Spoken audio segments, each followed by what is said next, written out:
You're listening to author Jason Lee Willis read The Alchemist Stone. This is Part 4, The Coureur de Bois. Chapter 32, Montreal, New France, 1683. To the eminent Monsieur Muscadet, I write to describe to you the present condition of New France, including the city of Montreal. Unlike the cities in the English colonies, the city of Montreal is built as if war is inevitable. Already built upon an island within the wide St. Lawrence Riverway, the city is surrounded by a large palisade with gun platforms on all sides of the rectangular structure. Within, the city is divided up into several regions, each consisting of several blocks of residential, commercial, and administrative buildings. The palisade is built close to the water's edge, allowing trade to continue but denying an attacking enemy all but a few yards of shore. Separated from this city by a small tributary, a large fort guards the channel from any invading navy or flotilla of Iroquois canoes. Because of this palisade, this frontier community has been building structures of permanence. Peering above the wooden palisade, stone cathedrals and seminaries for both the Jesuit and Sulpician orders can now be seen from any vantage point upon the river. Despite the guidance of the Sulpician order in the design of the new city, Bishop Laval of the Jesuits has established himself as a man of great authority within the colony. Rumors abound that a personal rivalry with Governor Frontenac resulted in replacing him with LeSueur, who is viewed as a lesser man and capable of guiding the colony if war comes.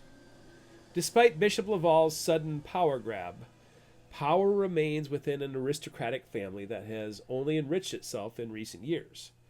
Although the senior Lemoyne lounges at home inside the walls of Montreal, his eldest son is building a great estate on the southern shore of the St. Lawrence River, with the help of several younger brothers.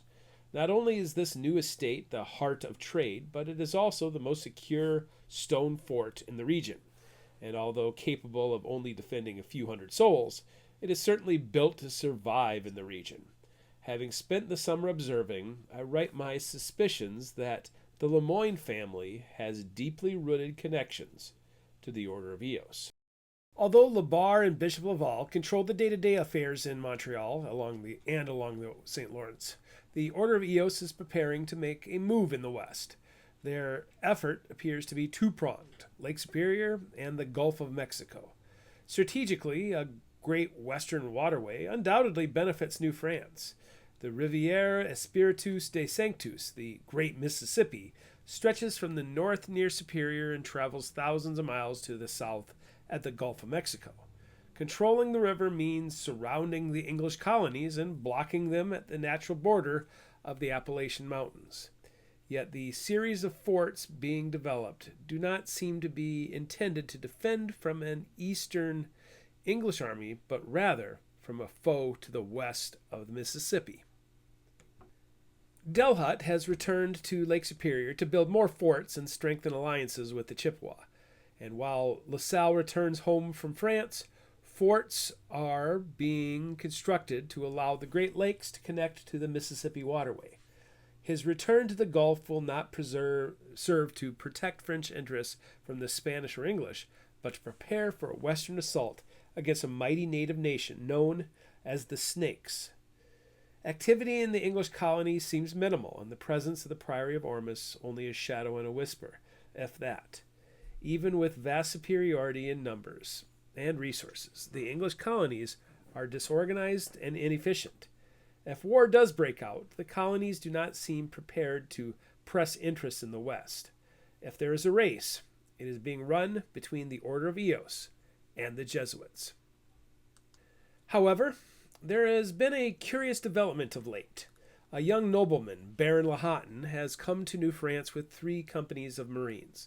Loud and vulgar, this young man seems to be an affront to the Jesuit leadership of Bishop Laval and Governor LeSueur. His motivations are unclear. It would not surprise me to learn he is a subversive from the Priory of Ormus, a paid agent of the English sent to cause chaos and division in advance of war. To properly investigate him, I will need help. In regards to the stolen map, the trail has run cold. Following the death of Marquette, the Jesuit effort in the western frontier has come to an end. It makes me wonder if the Order of Eos did not only eliminate him, but also acquire the map. The known associates of Marquette have been scattered to the wind. Louis Joliet was rumored to be in the Hudson Bay area, but has not been seen around Montreal since his near-fatal canoe accident. Both the Jesuit Don, LeSueur, and Marquette's frontier guide, Dubois, have mysteriously vanished, leaving the location of the stolen map in question. With or without it, the Order of Eos is prepared to strike. I need a new directive. Am I to allow this endeavor to continue, or am I to thwart it? Your servant, Gaston Verdi. Chapter 33. St. Ignace Mission, 1683. Sacre bleu, how long was I gone? LeSueur's paddle dragged in the water as his brain tried to make sense of what his eyes saw. Winona turned around from the nose of the canoe with panic in her eyes. Between them, fur-covered boxes held his sketched trip to Mankato, rusting helmets, and several samples of blue vitriol. He glanced to make sure his axe, pistol, and rifle were ready in case of trouble. We can't turn around, can we? Winona turned forward and began paddling. A moment later, LeSueur continued his deep strokes also as he steered toward an uncertain future. The landscape of his home remained the same. The strait, Mackinac Island in the distance, the protected bay, the Jesuit mission of St. Ignace, as well as the trading post and his cabin beyond, stood where they had left them. Yet 3 large ships anchored in the bay, cannons facing Lake Huron. On the shore, a huge wooden structure with a tall palisade and gun towers also faced Lake Huron, with black eyes of cannons staring out. As they came around the point, whistles and bells sounded in the community that had tripled in size since they left it earlier in the summer. Voyagers, soldiers, and natives all came out of the ant nest for a view. There were enough friendly faces that it was hard for him not to grin as the nose of the canoe came ashore after days of paddling. Bonjour! The greeting was repeated by dozens. He sat in the canoe for a moment before standing. It's good to be home, he said, and then looked into the gathering crowd. Young fella, could you help me carry some of this back to my cabin? An enthusiastic blonde teenager nodded, grabbing one of the chests of blue earth by the rope handles. Don't drop it now, LeSueur said with a smile to the young man seeking to impress him. Winona looked at him with nervous eyes. Now, who can help Winona take this canoe back to my cabin? Again, an eager crowd responded. Then the friendliest of faces, the swollen, bulbous nose of Perrault, came through the crowd. Nicholas, LeSueur said, hugging his friend while lifting Perrault's boots off the ground. It's good to see you, Paul. Things have not been the same without you. I see that, LeSueur said, glancing over to the new structure. What's the meaning of that monstrosity? It's called Fort Dubois, a military commitment to our Huron allies. Huron allies? LeSueur repeated, eyeing mostly platoon warriors in the crowd. Where are the Ottawa? They've withdrawn in fear of the Iroquois, and Chief Gaspard has brought even more refugees to the area, keeping Father Brevoort even busier. A military outpost? Gaspard's cunning and manipulation obviously worked. What are you doing here? Why aren't you back at La Pointe? Perrault looked around and then turned to the anchored schooner. You see that ship? It belongs to Etienne Delhut. He returned from Montreal with men and supplies to help build this fort. Ah, the name now makes sense, LeSueur said, referencing the former governor, Frontenac, who had been an ally of Delhut's.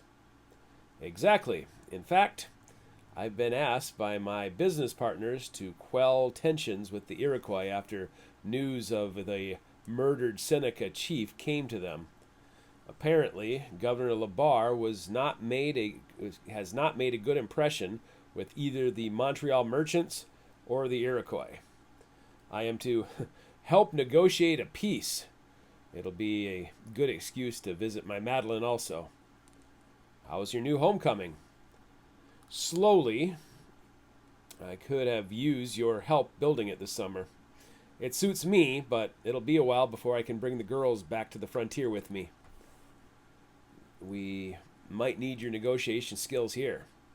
I encountered Chief Katiwa's Fox warriors far to the west. Whereabouts? They pushed into Sioux territory. I found them dead as a warning. The Sioux fixed their heads upon posts, facing all of them to the east. It was quite a horrible sight, which leads me to believe the remaining Fox would have turned back.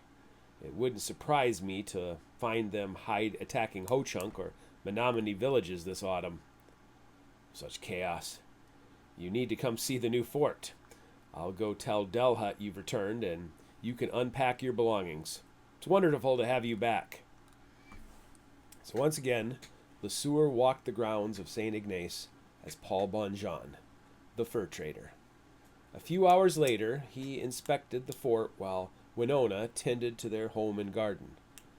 Etienne Delhut, despite his large reputation on the Great Lakes, was a small man, which made even more conspicuous by comparison as he led Paul Bonjean through the new fort.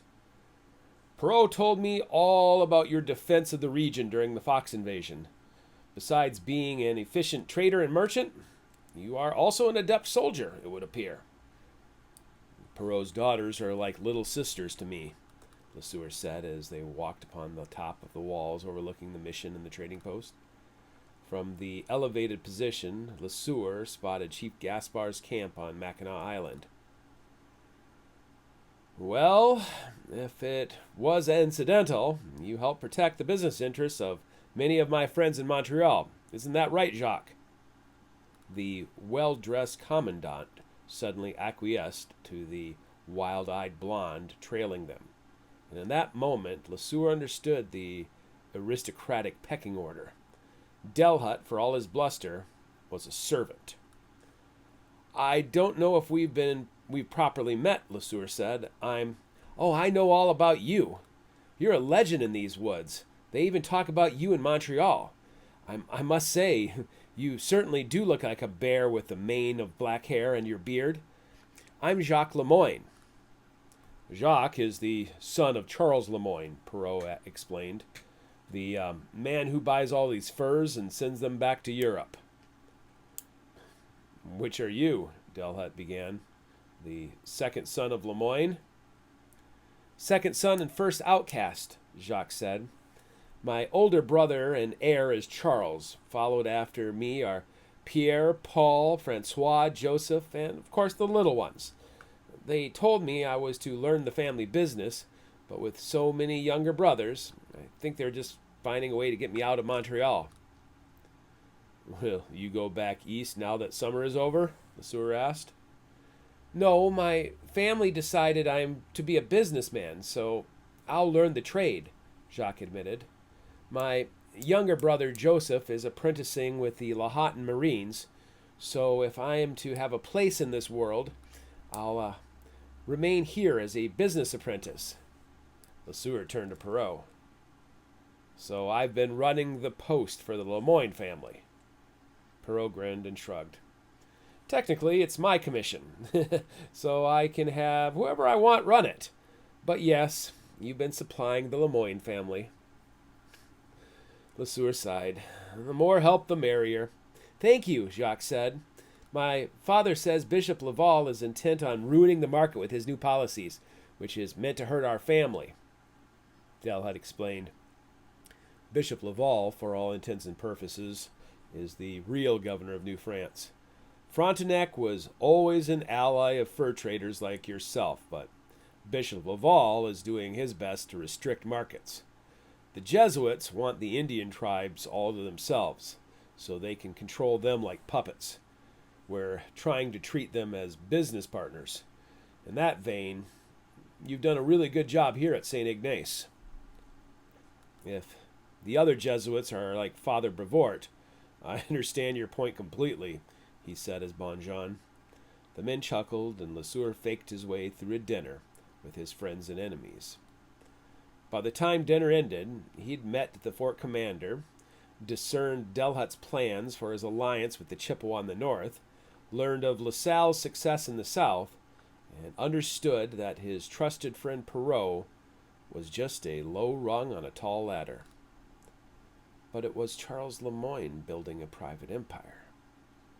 Or Bishop Laval hoping to take it away from Rome. Who benefited from the death of Father Marquette? The whole time he ate, all he could think about was Winona and the chest full of treasure. Chapter 34, St. Ignace Mission, 1683. Winona pressed her favorite knife to the whetstone, keeping her eyes on the blade as Nicolas Perrault walked into the cabin.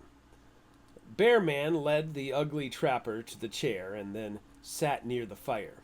Winona sat at the foot of the chair, scraping the metal against stone. I hope I don't have to kill Perrault. He's always been so kind.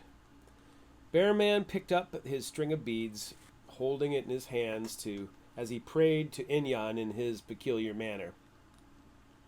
Perrault slapped his knee. So, tell me all about your adventure in the West. Bearman kept his eyes closed for a few more moments, making Perrault nervous. Finally, his eyes looked up.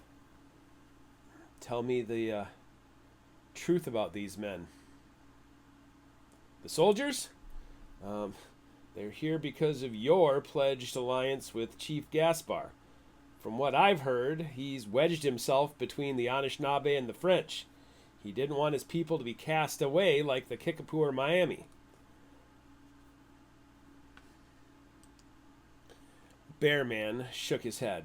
No, I understand the soldiers. Tell me about the others. Oh, you mean Delhut? Or the Bois? Yes, those two. Winona stopped sharpening the knife and glared at Perrault. He's nervous, but it is because of guilt from association or fear for his life. Perrault cleared his throat, his eyebrows narrowing. I'm just a nobody. I was born in a small village without prospects, so I answered the call to help settle the new world, like you. The Le Moyne family hired every able-bodied man they could find to go out into the frontier, and I thought that since I had the least to lose, I also had the most to gain. All I know about Jacques is what I've seen in recent weeks. And Delhut? Etienne? He's a minor lord looking to strengthen his claim out here in the wilderness. He and LaSalle are the right and left hands of the Le Moyne family. They both are doing exactly what they say. They're patriots. But are they loyal to the Le Moyne family or to France? The Le Moyne family, as long as King Louis remains on the other side of the Atlantic. What's this all about, Paul? Tell me about the Jesuits. What about them? You know what a Jesuit is, certainly. Why are they here? Evangelizing, educating, civilizing. It's their Christian duty to spread the gospel to all nations. Bearman shook his head. Montreal, Fort Niagara, Fort Detroit, St. Pierre, Sault Ste. Marie, and now, thanks to you, La Pointe. I don't understand. I think you do. They are all former Chippewa settlements. The Chippewa? Well, what about them? Winona caught his eye and gauged sincere confusion there. Bearman continued. Do you know how many thousands of miles lie between us and Montreal? Yet the Jesuits create their grand missions at the exact places the Chippewa once called home on their migration. Perrault looked to Winona's knife. We must be certain about him. What do you want me to say, Paul? The Jesuits pay me for my services the same way the Le Moyne family pays me for my pelts.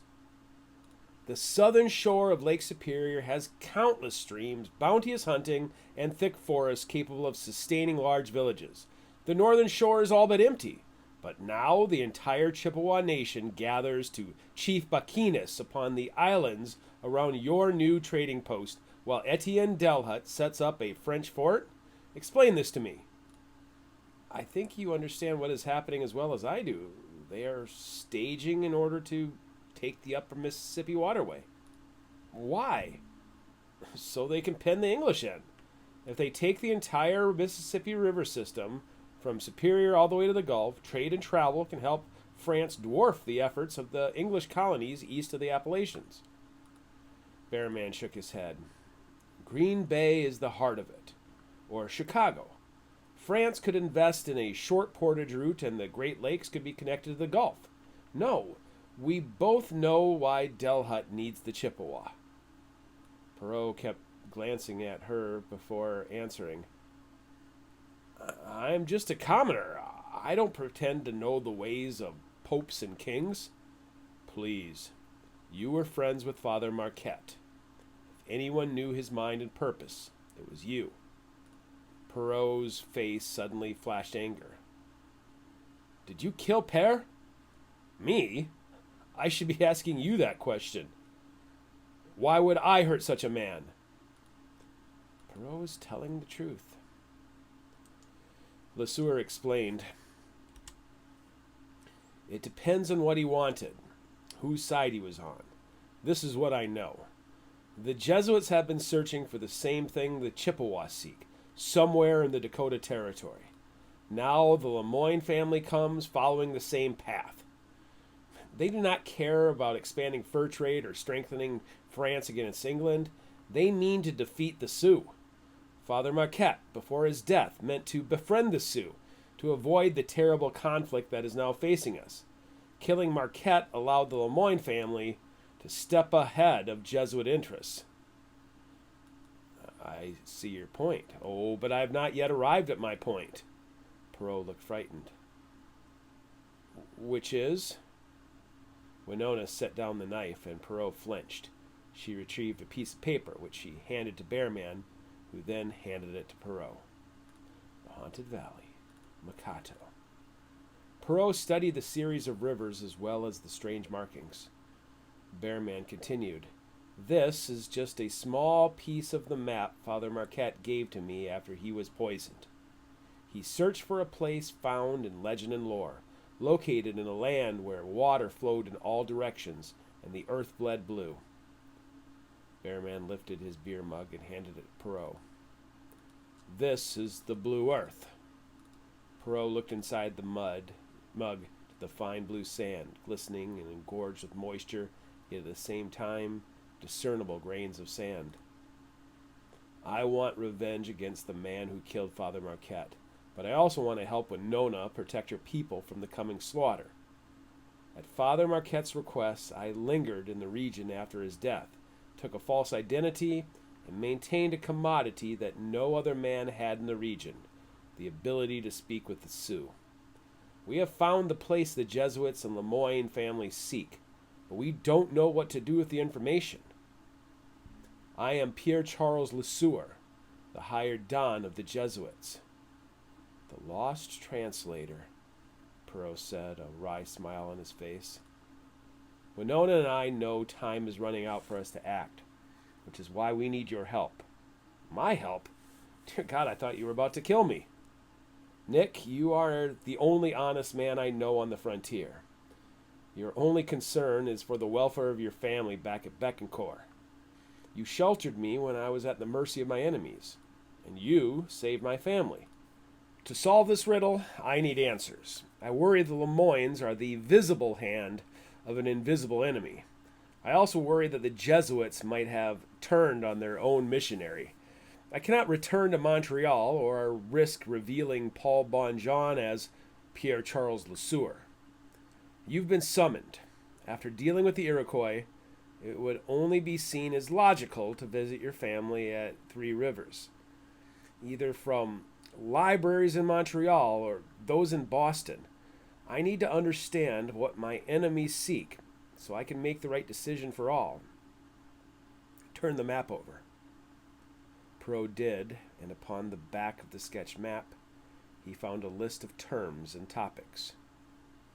Are you serious about all of this? Deadly serious. If Winona and Marquette are right, it's far beyond even a matter of life and death. Can I trust you to bring back answers? Perrault extended his hand. I am your friend and servant, Pierre Charles LeSueur. Winona nodded, giving her approval. Chapter 35, Madeira Island, 1684. Blade in hand, Marco Alvarez stood in the hot sun, stretching his back for a moment before returning to his row of peppers. His little garden rarely contributed much to the cuisine of the household, but it grounded him on a daily basis, leaving him to leave the confines of his offices to dirty his hands. After just a few days, a new invasion of weeds had appeared in the tilled soil between the rows of peppers. Some came up easily, yet others had to be cut out at the stem. By the time he finished the last row and turned to the mansion, Bartolome St. Clair stood on the edge of the garden. Alvarez sat on the nearby garden wall and motioned for St. Clair to join him. The man bears the burdens of the past upon his shoulders. The sullen assassin walked through the pepper patch and then abruptly bent over, plucking a weed from the ground, and carried it the rest of the distance. So what news from America? St. Clair was already thinning. His hair, face, and body all showed signs of deterioration, despite being a man in his prime. Our plans grow while our enemies sleep. LaSalle's small fleet has set sail for the Gulf. In the north, Delhut is creating an army of Chippewa. If we are patient, within a year or two, we will not only unite the entire waterway, but we will crush the Sioux and claim the lands of the Undine. That's indeed good news, Alvarez said, noticing how St. Clair still held the weed in his mutilated fingers. What about the new governor? Should we be concerned about the Jesuits? You have faithful servants in New France, men of cunning, just like the fools who served the priory. Labarre might have replaced Frontenac, but the power still resides in the aristocracy. The Lemoyne family in particular steadies the ship. It is good to hear our trust is paying off. It appears as if our trust in you is also paying off. Your ancestors would be pleased. St. Clair scoffed. His torture continues. What troubles you? Neither the Jesuits nor the priory concerns me at the moment, but I worry about a new presence with unclear motivations. Is he seeing things in the shadows? The periphery? St. Clair shifted upon the stone wall. I've read about the threat of the periphery, and it is a threat I cannot dismiss. But there are a few new figures in New France who seem to be no more than agents of chaos. You have my authority to deal with this. Yes, I know. And I've been tempted on a few occasions. But I feel as if I'm looking at a marionette and not the puppet master. If I cut the strings, I can't discover who is holding the puppet. Ah, Alvarez said, but after a moment he realized he didn't understand. What do you mean? Father Marquette. The Jesuit? You're still thinking of him. I have suspicions that I was not the first to get to him, St. Clair said, twirling the weed. It bothers me more about losing the Aberon map. If Marquette was already compromised, then who else is searching for the same answers we seek?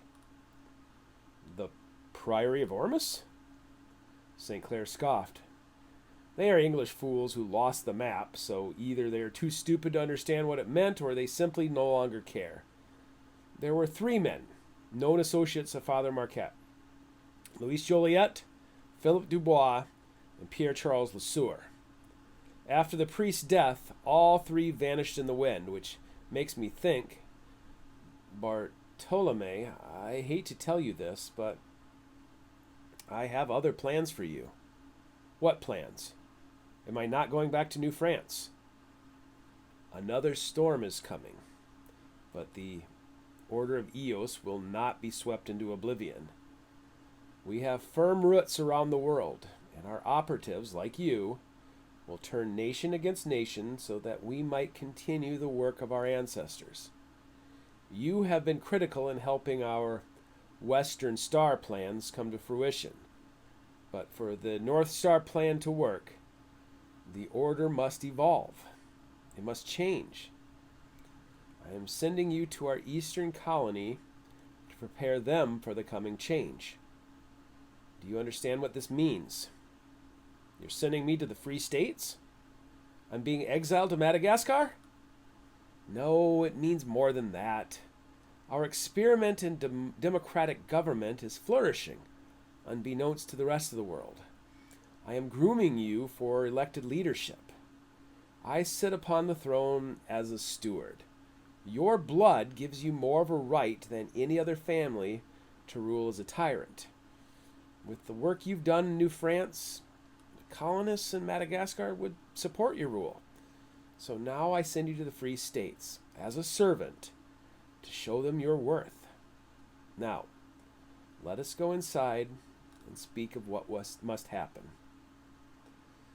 As they walked along, Bartolome St. Clair held onto the weed until they reached the spot from which he'd plucked it, and then he cast it back to the ground. Chapter 36, Fort Frontenac, New France, 1684. Captain Louis Armand d'Arcy, the Baron of Lahontan, stood upon the ramparts of Fort Frontenac, wondering where his path would take him. Despite having hundreds of loyal men lodged below, none of them knew him or his true mission. Fort Frontenac was located near the outlet of the Great Lakes, where the St. Lawrence River began. Situated on the northern shore of Lake Ontario and nestled by the Cataraqui River on the east, it stood opposite of the Iroquois homeland to the south of Lake Ontario. A few miles west, hugging the shore, dozens of canoes headed for the fort. Perhaps this is as far as my journey takes me. He rang the alarm bell, and organized chaos erupted in the fort. The Lahontan Marines assembled along the rampart, and the French regulars assembled a platoon outside the gates once the natives mustered on the shore. Now, two men approached ahead of the Huron force. "State your business," one of his lieutenants shouted from the platoon at the gates. "I am Nicholas Perrot, summoned by Governor Labar, and with me is Chief Gaspar of the platoon. We are your allies." From inside the fort, a ripple of excitement could be heard, but the men standing outside the gate were stones. Darcy turned to his junior officers. "That's Perrot. He's visited here several times over the past years," the officer said. "And Chief Gaspar?" "He's the leader of the Huron Confederacy." "So what do these leaders want?" Perrot advanced a few steps. "Who's the commanding officer here?" "Surprisingly, that's me." "I am Captain Darcy, and I welcome you and your men to Fort Frontenac." "Thank you." Perrot gave a feeble salute from below. "I am a fur trader out on the frontier, but I have decades of experience with the Iroquois. I was ordered to meet Governor Labar at Fort Niagara, but the fort was empty, and Labar was nowhere to be found." "Yes," Captain Darcy chuckled for all to hear. "There's been an unfortunate setback." He went on to explain Governor Labar's massive blunder in front of Perrot and to Perrot in front of the men. Believing the Iroquois to be a paper tiger, the governor traveled out of Montreal with several hundred militiamen, 400 Indian allies, and 150 Lahontan Marines from D'Arcy's private army. From Fort Frontenac, they marched south into Iroquois territory, believing their enemy to be too spread out. According to the rumors, the Iroquois had pressed westward on behalf of England, engaging the Illinois and Miami tribes. Labar meant to strike their ancestral villages to halt the aggression and bring them to the table. "Instead, he made a mess of things," Darcy said with disgust. Although LeSueur did make contact with the Iroquois, striking an Onondaga village, his lazy withdrawal was intercepted by Iroquois scouts, trapping them in a marsh without natural defenses. Within a few days, hundreds of Iroquois came back from the westward offensive to lay siege to the governor, using disease and starvation as an ally. So we are quite relieved to have allies arrive at our gates, Darcy continued. Let them inside. I'd like to meet with Perrault and Chief Gaspar. An hour later, Darcy dined with his guests in the commander's private chambers. With him, his young ward, Joseph Lemoyne, spied on every detail. So Darcy spoke truth, with a tone. I don't have any true authority here. As soon as I found out what was happening, I rushed to the aid, securing the empty fort to remind the Iroquois that a single blunder does not win a war. I had the commander at Fort Niagara march south, effectively flanking the Iroquois who encircled LeSueur. We should attack now, Chief Gaspar interrupted. With our forces, we could rout the Iroquois and then raid their homeland while Fort Niagara troops delay the main Iroquois army. By the time they return, their homeland will be left in ruin. Then we can crush them against the Illinois over the winter. An inspired plan. Darcy shook his head. I like the idea, but only 2 days ago, Governor LeSueur made peace with the Iroquois. On their terms. You mean he surrendered? Gaspar muttered. He's aggressive, too. Like a beaten dog, Darcy admitted. To appease the Iroquois and to save his life, LeSueur agreed to take no action as the Iroquois attacked Illinois. But LaSalle has built forts in the Illinois country, Perrault said. I have trading posts out there. It's key to our plans in the Louisiana territory. Time to make allies.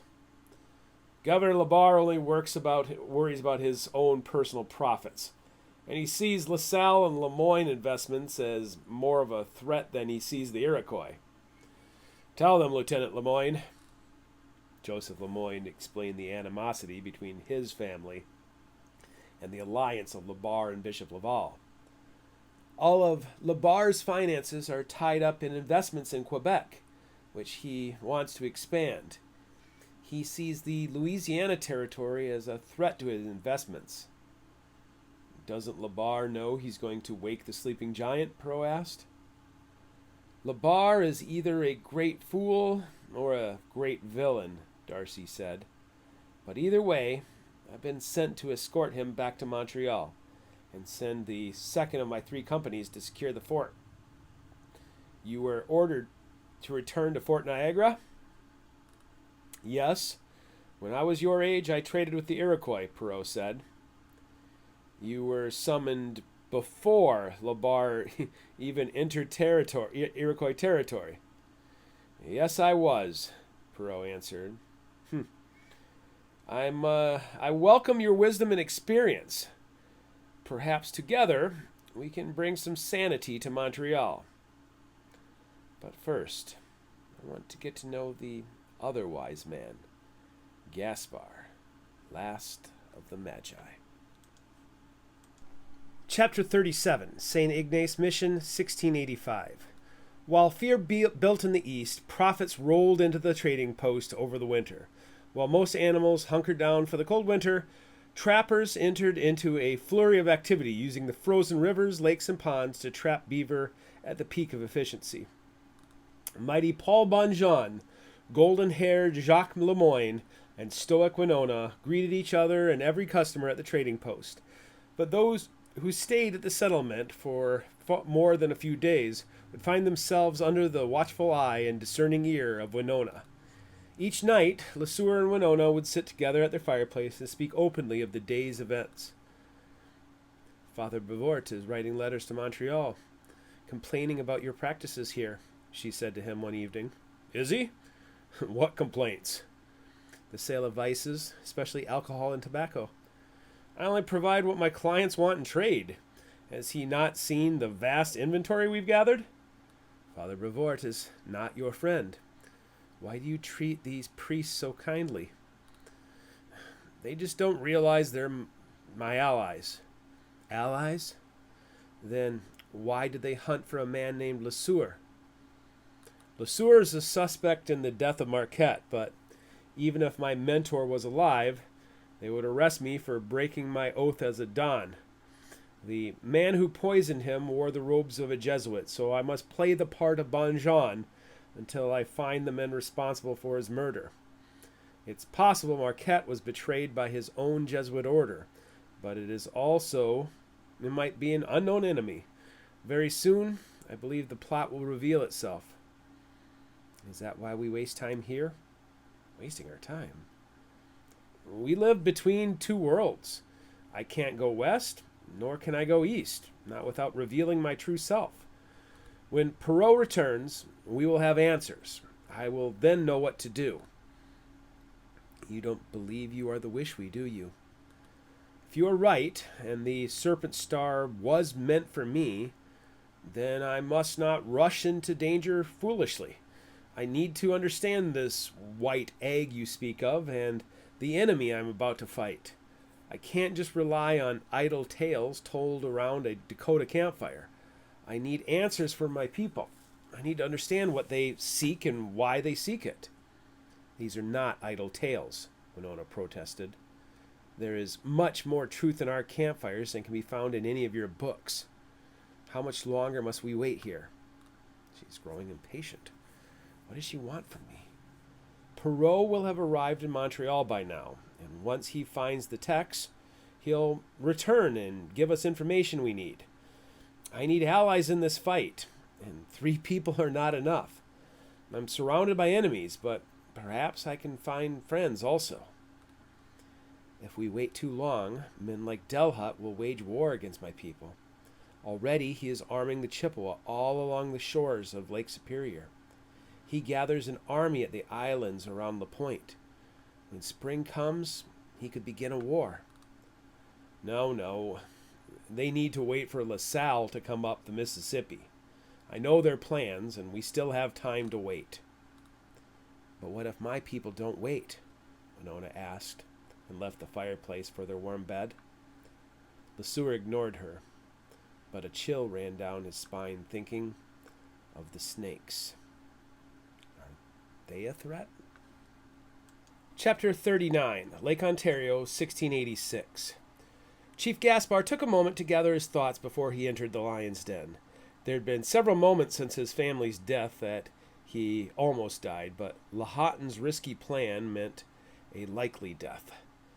The men around him, including the Lemoyne boy, also sensed it. I could go ahead alone, he offered. Joseph Lemoyne quickly shook his head. It's a risk we need to take if we are to bring peace to the frontier. It will go better if we all go on ahead. Gaspar knew where the Iroquois patrol would be waiting. And you all know what we're supposed to say once we're captured? They all boasted an understanding, but Gaspar knew how fire changed everything. Then, let's go get captured, he said, feeling the same dread. Things were changing quickly all over the frontier. At Lake Superior, Etienne Delhut continued to strengthen the military and economic presence of France while arming the Chippewa for the invasion of the Dakota lands. Far to the south, 3 ships commanded by LaSalle arrived in the Gulf of Mexico, seeking the delta of the Mississippi River in order to complete the conquest of the great American waterway. Perrault had returned to St. Ignace, which meant an uncertain future for the platoon on Mackinac Island. Back in Montreal, Governor LeBar was replaced by Marquis Denonville, following the failed march into Iroquois territory. Without the support of LeBar, sway shifted from the Jesuit Bishop Laval to the Sulpician-backed Lemoyne family. In Europe, France, Spain, and England remained at peace, allowing the entire continent a few years to heal. The Jesuit order began to shift their attention to evangelizing China after failed attempts to evangelize the Iroquois nation. Both the Priory of Ormus and the Periphery remained silent, while the Order of Eos moved its final pieces into place. Thanks to the friendship of the young baron, Gaspar understood the politics of the situation much better, and allowing himself to be captured might change the destinies of all within the course of 2 years. For God so loved the world that he gave his only begotten son, Gaspar thought as he stepped into the Iroquois trap. Despite showing no hostility, the Iroquois acted with predictable violence. The risk had been 10 to 1 in odds, and once the Iroquois brutally slew poor Francois Couplet, the 9 remaining prisoners were marched into camp of the mighty Sachem Mahomet. "I am friends of the governor," a panicked Joseph Lemoyne repeated once the old Sachem approached the kneeling prisoners. "I can fetch a great ransom." "You are a son of Lemoyne?" Sachem Mahomet asked.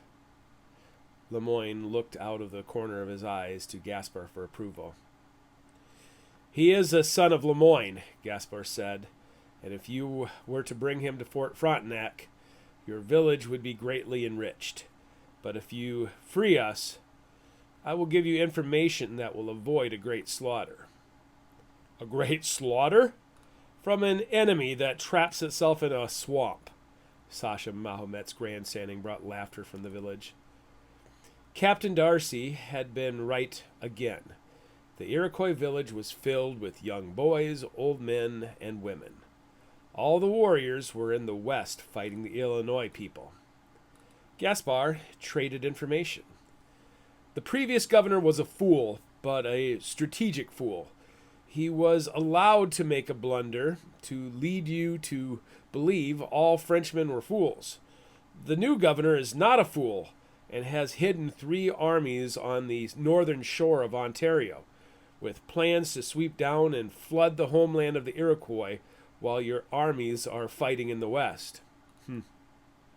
The new governor is trying to buy peace? Mahomet insisted. He sent envoys to every village in the region, hoping to spare his weak allies from our wrath. There are no secret armies. Joseph Lemoyne came in a few beats late, but played his part. "Shut up, old fool, or I'll tell him who you are." Sachem Mahomet crossed his arms and stood just a foot away from Gaspar and Lemoyne. "Who are you?" Gaspar cleared his throat. "Trust me when I say to you, your people are in danger. In exchange for our lives, I will offer you the plans of the new governor, giving you time to recall your warriors from the west to defend yourself." "You traitor!" Lemoyne barked and then pleaded to his captor. "Silence this man and his forked tongue. Kill him and release me, and the French will make it worth a fortune to you." Mahomet turned to his young lieutenant. "Didn't you say this man led the French scouting party?" "Yes, we observed the translator for some time," the Iroquois soldier said. "This translator commands these men, including the young officer." "Well," Mahomet said with a mischievous smile, "we have caught a couple of big trout in our nets, haven't we? Does it upset a son of Lemoyne to take orders from a native? Who is this native that can give orders to the French?" "If I tell you, will you release me?" Lemoyne asked. Mahomet laughed. "The fires will give me answers, regardless of your father. If what your friend says is true, killing you will not change the plans of the French." But if you spare me, you can avoid my father's wrath," Lemoyne countered. Mahomet raised an eyebrow. "At first, I assumed he was a Potawatomi or Miami scout dressed in French garb out of loyalty. But now I'm beginning to think he might be hiding his true self in the style of a white man. When I was a young man, I had an enemy who would pop up out of the water to kill innocent Iroquois and then dive back into the water, never to surface again. We called him Muskrat, even though we never knew who he was. Hundreds of Iroquois died at his blade until one summer he just vanished. We assumed he might have died in open battle, but now I am beginning to think the French might have hired such a man to wage war on old men, women, and children. Could you be the muskrat?" "The truth is all that matters," Gaspar began. "I know the battle plans of the French, and if you spare our lives, I can stop them from happening. You are right. The new governor offers peace with the other sachems as a way to delay while he prepares to crush the Iroquois between two stones." "Between two stones? What does that mean?" "Cover his mouth and I'll tell you." With a shrug, the order was given and Lemoyne was gagged. "The French fathers allow you to wage war with the Illinois, but secretly plot with two other great nations. In the north, the Chippewa have been armed and will sweep down from Lake Michigan to keep the Iroquois from retreating home. And from the west, Perot makes alliances with the Oceti-Sakowin, who are angered that the Iroquois push into their territory. The Snakes? We do not fight the Sioux." "No, but all those who have been displaced now show up at the banks of the Mississippi like beggars. Perot was sent to make this alliance with them, and once the Iroquois are crushed, who will stand in the way of the French?" Sachem Mahomet quickly conferred with his advisors in a series of whispers. "You are a great liar. The Sioux would never make an alliance with the white man. The Chippewa will not come down from the north either. It will happen this autumn. I know. I helped plan this while in Montreal. With Lemoyne, you caught a trout.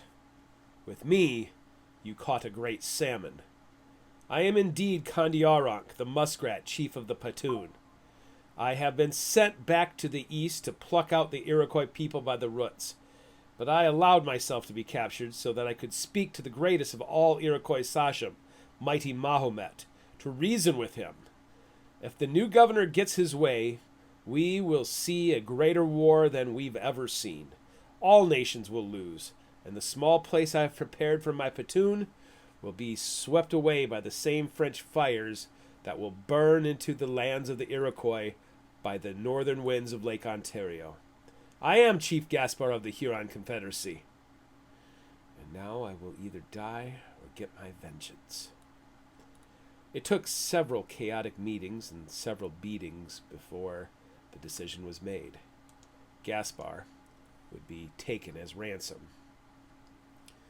The next morning, Sachem Mahomet and a coalition of Iroquois elders gathered their prisoners to travel to Fort Frontenac in order to confront the new governor, Denonville, and destroy the plans for a war later in the autumn. The veracity of Gaspar's story was confirmed when a company of French Marines was found camped along the shore. With a show of force from the Iroquois, conflict was avoided, and Captain D'Arcy kept a distance as his smaller company paralleled Sachem Mahomet's coalition. "Beware of false prophets who come to you in sheep's clothing, but inwardly are ravenous wolves," a lesson once taught to him by Father Marquette. In the same regard, the ravenous wolf might appear as a threat, but will lead to a path of salvation. Now 2 packs of wolves will tear each other to pieces, but who will live and who will die? When Sachem Mahomet reached Fort Frontenac, dozens of other Iroquois sachems were already camped outside the walls of the fort, and upon seeing the senior sachem holding a rope around Gaspar's neck, they rose in excitement. A ripple of alarm went through the French Marines guarding the fort, and also from the woods runners and trappers gathered. "I am Sachem Mahomet of the Onondaga. Do you see this man? This is Kondiaronk of the Patoon. And now he is my slave. I demand to see Governor Denonville so that I might discover which of my enemies is the liar." A few moments later, Denonville stood on the ramparts. "It pleases me that mighty Mahomet has finally come to negotiate terms of peace. But why have you brought warriors and a prisoner to our peace talks?" "I have come to reveal the truth about the peace talks, or else I will spill the blood of the muskrat, to seal the new alliance between the Iroquois and the doom of the Huron. Gaspar felt his knees grow unsteady. He glanced over to Captain Darcy, who leaned against the trunk of a tree as if he had no care in the world. He nodded confidently to him. "Trust in the Lord with all your heart and do not lean on your own understanding," Gaspar told himself, seeking strength. "Too long have I been the muskrat." "You may enter the fort so that we may talk in private," Denonville offered. "No," Sachem Mahomet shouted back. "I want all the Sachem gathered here to listen to the words of Kondiaronk in the presence of Denonville. You must come out of your fort and speak with us." Denonville took a moment to consult with his officers. "I cannot risk my life to treachery. I have risked much already by traveling so far from Montreal. I will open the gates of the fort so that my men might exit and your Sachem may enter. The warriors will remain outside, and the elders shall speak within, including Chief Gaspar, and then we will get to the bottom of those lies you mentioned." "I am not the only one who risks everything." Sachem Mahomet quickly conferred with his fellow Sachem, who had gathered for the past few weeks. Although 100 soldiers had filled the fort, once brought outside the walls, it was not a force to be feared. The families of the Sachems outnumbered them 2 to 1. Mahomet agreed to the terms. Moments later, the gates opened and 100 soldiers walked through the doors, marching away from the gathered Iroquois along the banks of the Cataraqui River. They gathered tightly in the trees, farther away from the open gates than the Sachems. Inside the fort, Denonville could be seen gathering a large platform with several soldiers. Would I give my life for the salvation of my people? I'm about to find out. Sachem Mahomet led him into the fort, and with a final glance, Gaspar saw Captain Darcy still leaning against a tree, albeit on a different side than before. The 50 chiefs looked around the empty fort, gathering in the center of it, where Denonville and a handful of officers waited upon chairs on the elevated platform. All along the perimeter, dozens of posts made a strange fence along the 4 sides of the grassy square. One by one, the Sachems came in as Denonville's squire guided them to the selected places. They all sat except for Mahomet, who stood beside Gaspar at the front of the coalition. "Last summer, my predecessor LeSueur marched an army into Iroquois territory, was surrounded, and was forced to make concessions to the Iroquois. The King of France has removed him and has sent me in his stead to fulfill the oath to negotiate here, on the borders of the Iroquois territory, as was promised. Before we begin negotiations, I ask that Gaspar be released from his fetters so that he might speak for himself."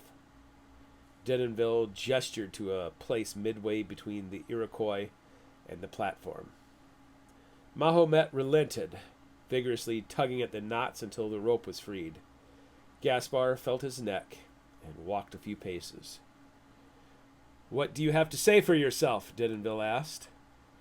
Gaspar composed himself. 20 years ago, I was indeed Kondiaronk, scourge of the Iroquois.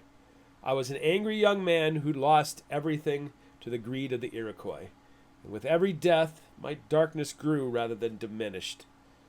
Then I met Father Marquette, who taught me about Christ and the power of forgiveness.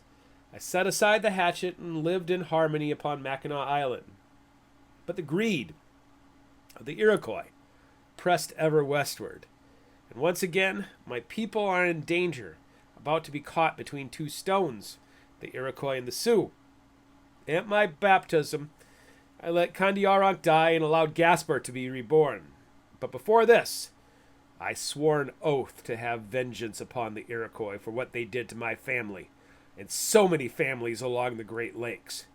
I confess now in front of the great Sachem of the Iroquois and Governor Denonville that it is not Gaspar the Christian who lied, but Kondiaronk the Scourge, who put poison in the ears of Mahomet."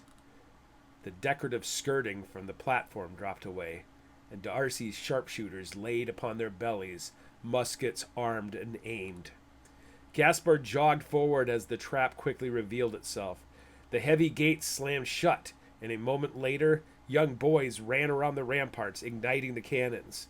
From hidden barracks, 36 riflemen came up to surround the open square, just as Gaspar, Governor Denonville, and other officers were escorted to a place of safety.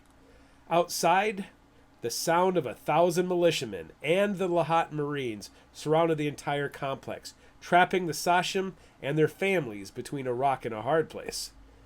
2 hours later, 50 Sachem, including Sachem Mahomet, were chained to the posts around the perimeter of the yard. Captain Darcy's forces captured dozens while securing the area with his stealthy force. But Gaspar had been the bait to catch the biggest fish. "We've cut the head off the snake," Darcy said privately as the coalition of French and Indians celebrated their victory. "What will happen to these Sachem?" "Denonville will not allow them to be tortured to death," Darcy said. "But it is too dangerous to keep them here or anywhere in the area. They'll be put on galleys and sent back to France as leverage." "As slaves," Gaspar corrected.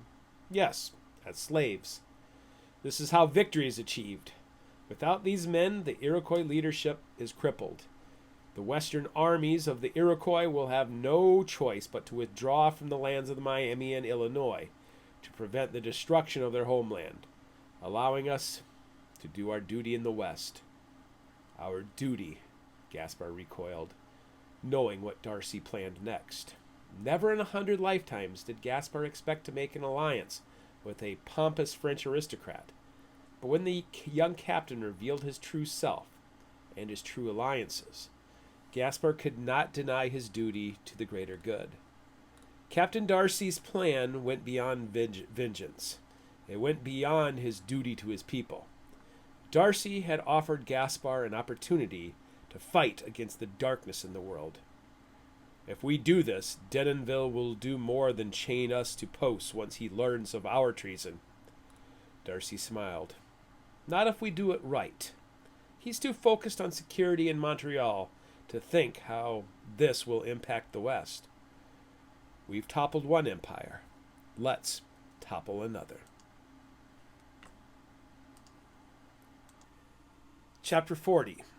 Texas, March 18th, 1687. Philip Dubois spent the night sharpening his blade while the others kept their rifles at the ready for the return of the Natchez Indians. The blade grew so sharp he could see his red hair in its reflection. Death lingered at the edge of the LaSalle camp, but Dubois could not see the expedition leader. Where is that fool? For the past 3 years, LaSalle had done more to destroy the French efforts than the Periphery's alliance with the Natchez could ever have hoped. When the expedition left France years earlier, the plan had been simple. The 4 ships and 300 colonists departed for the delta of the Mississippi, where a fort would be built, allowing LaSalle to go upriver to reunite with Tonty, who waited upstream. During that time, Dubois remained with the Natchez, waiting to spring his trap. Then rumors came to the Natchez of sickly white men wandering lost in Texas. A navigational blunder left the expedition hundreds of miles west of the delta, and by the time the error was understood, disaster stole one ship, and a mutiny amongst the 4 captains took another. Weakened and undeterred, LaSalle built a fortified settlement, believing France or Tonty would send reinforcements. Help never came. Ever the hero, LaSalle divided his force, hoping to march to the northeast to find the Mississippi. LaSalle endured disease and disaster until attrition forced him to return to the main camp to resupply and regain his strength. That was only the first year. In 1686, still hopelessly marooned in a foreign land, LaSalle tried again to find the Mississippi. This time, LaSalle encountered the Natchez, who had heard of a lost expedition and went out searching for it. Among the delegation, Dubois presented himself as a simple fur trader who had taken it upon himself to travel the Mississippi River. Welcomed with smiles and food, Dubois even received a hug from LaSalle, but in a moment of weakness, LaSalle divided his already fractured expedition. LaSalle's most trusted officer and 40 men left the Natchez to learn the route to the Mississippi, while Dubois stayed with LaSalle to share what he knew of the elusive river delta. The Natchez made sure the 40 men vanished, blaming the rival Caddo tribe. LaSalle quickly retreated to the main camp, but Dubois now serving as a guide. The celebration of discovery turned to madness when half of their 40 men vanished, prompting a hasty retreat back to the main fort. LaSalle, however, understood the navigational error and quickly returned with 20 survivors, which should have allowed them to load up the fourth ship for the actual delta. Although Dubois missed an opportunity to kill LaSalle, he made himself useful through his navigational skill. Back in Texas, another tragedy greeted the beaten leader. The fourth ship had sunk into the mud where it anchored, to the utter dismay of LaSalle and the others, trapping them in Texas. Yet LaSalle refused to give up. With the approach of spring, LaSalle divided his force a final time, leaving 20 at the camp and choosing the hardiest for another march to find the Mississippi above the Natchez territory. Philip Dubois marched with LaSalle himself and a crew of embattled servants. New to the expedition, Dubois kept his distance and only offered help when asked. These men are ready to kill LaSalle themselves, and the sunken ship makes me wonder if there might be a spy amongst them. 2 sudden rifle shots captured Dubois' attention. One of the hunters had killed a pair of antelope and was struggling to drag them back to camp. Hunger and excitement aroused the men, and the camp rushed to the scene, except for Dubois, who could see LaSalle standing on the edge of the camp. He quietly loaded his pistols and readied his sword and knife. An argument broke out between the surgeon and a priest about food distribution. A moment later, the camp suddenly divided into 2 factions, and chaos ensued. Screams and shouts just 100 yards from camp filled the morning air. LaSalle and the camp engineer rushed forward, unsure of the commotion. Dubois followed, waiting for an opportunity. The priest came rushing back, covered in blood. They killed Nika and Moringer. Saget is badly wounded. Over a damn antelope? LaSalle shouted. Who did this? Leotot and Duholt. They behaved like madmen, swinging their axes at anyone who came near. Where did they go? LaSalle asked, preparing his gun. They ran off into the weeds, the priest said. LaSalle drew his sword. We must deal with them now, quickly, or else they will haunt our every step. Are you with me, Nain? With a nod, the engineer loaded his rifle and joined LaSalle. Dubois followed closely behind. Passing by the scene of slaughter, another man, Himes, picked up a knife and joined the search party, while the others mourned their 3 fallen companions. The 4 quickly found the patch of weeds. Father Douay and Himes, LaSalle commanded, hurry around to the back of the patch, lest they sneak out as we advance. We'll wait until you're in position, and then advance. LaSalle gave an affirming nod to Nain. This could be my chance, Dubois thought, knowing he had the skill to kill 2 men quickly. Panicked voices came from within the weeds, and LaSalle strode forward. A shot rang out, followed by a panicked cry from the priest. They've killed Himes! LaSalle charged into the grass. The engineer Nain leveled a pistol and took LaSalle's hat off the top of his head, along with his upper skull. LaSalle fell into the grass. Leotot and Duholt sat stunned for a moment. 2 confused murderers paused in the act of trying to reload a pistol. It's over, Nain said loudly. Nain shouldered his rifle, discharged the ball into the defensive hands of Leotot. Tossing the rifle aside, he rushed Duholt, running him through with the length of his longsword before rushing back to the slain LaSalle. Dubois retreated into the darkness. Colin Nain is the saboteur? They've killed him, Nain shouted to the others, feigning disbelief. LaSalle is dead. Of course. He's been with LaSalle from the beginning. He was left behind at the main camp. He's the one who probably sank the ship. The remaining men gathered, allowing Dubois to join them. By the time Father Douay found the nerve to investigate, Colin Nain cradled the lifeless leader in his arms, surrounded by the dead bodies. Your secret is safe with me, Colin Nain, but who hired you? Chapter 41, Fort St. Joseph, winter, 1687. He is either a savior or a madman. Chief Gaspar stood by the side of Captain Darcy as the company of Marines marched through the fort. I have questions, Gaspar said after several silent hours. Then ask them, young Darcy said flippantly. Do any of your men know Latin? Most of them struggle with just French. Then may we converse in Latin? Go ahead.